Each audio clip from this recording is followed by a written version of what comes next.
Bonjour.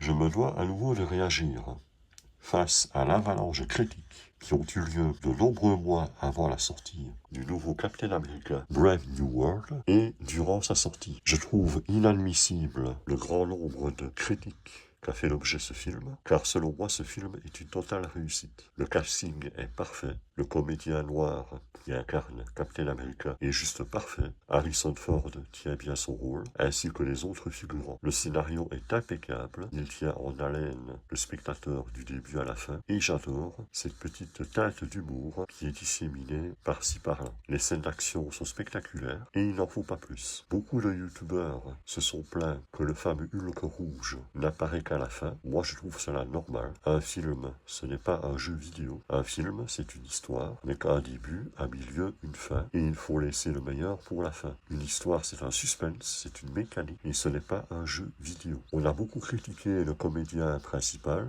pour son manque d'épaisseur, de charisme, et patati et patata, mais moi je trouve qu'il est vraiment parfait. Enfin, ce film est le film que j'attendais depuis une quinzaine d'années, puisqu'il est la suite, quelque part, directe de l'incroyable Hulk de 2008. Et enfin, donc dans ce film, on connaît la raison ou le sort de ce qui était devenu le fameux professeur Stern, dont on n'avait plus de nouvelles il y a plus de 15 ans. On découvre aussi et enfin, un Hulk beaucoup plus réaliste que le Hulk ridicule créé par Marvel. Ça en devenait vraiment ridicule, ce Hulk. Surtout le fameux professeur Hulk, c'était du grand n'importe quoi. Et ici, c'est vraiment un retour à un Hulk beaucoup plus réaliste. Franchement, il est vraiment bien conçu. Et sa teinte rouge lui donne encore plus de côté furieux, je vais dire ainsi. Donc voilà, en conclusion, je trouve que le film est très bien fait. Ça a dû être un sacré travail parce que il y a beaucoup d'effets visuels et de plus, encore une fois, le scénario tient debout, ça tient vraiment bien debout.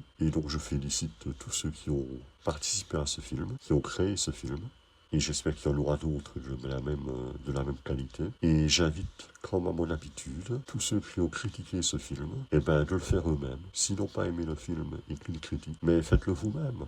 Faites-le vous-même et faites votre version du film et après venez nous donner des leçons de cinéma. Je vous garantis que vous ne tiendrez pas 2 jours après avoir commencé le film. Vous n'imaginez pas ce que c'est que de réaliser un film comme ça. Ça demande des années, des mois de travail et c'est malheureux de voir qu'après tant de travail, il y a des gens qui se permettent de critiquer ce genre de film. On a le droit, on a entièrement le droit d'aimer ou pas un film, mais on n'a pas le droit de le démolir si on n'aime pas, et on a encore moins le droit d'inciter les gens à ne pas aller le voir. Chacun a le droit d'aimer ou pas un film, mais personne n'a influencé les autres d'aller ou pas le voir. Voilà. Point. Moi, j'ai bien aimé le film, je n'incite personne à aller le voir, mais je trouve que ce film est réussi et qu'il est enfin une suite sérieuse au film de Hulk de 2008. Parce que franchement, les Marvel avaient fait de Hulk une créature ridicule. Franchement, le Hulk de Mark Ruffalo est un Hulk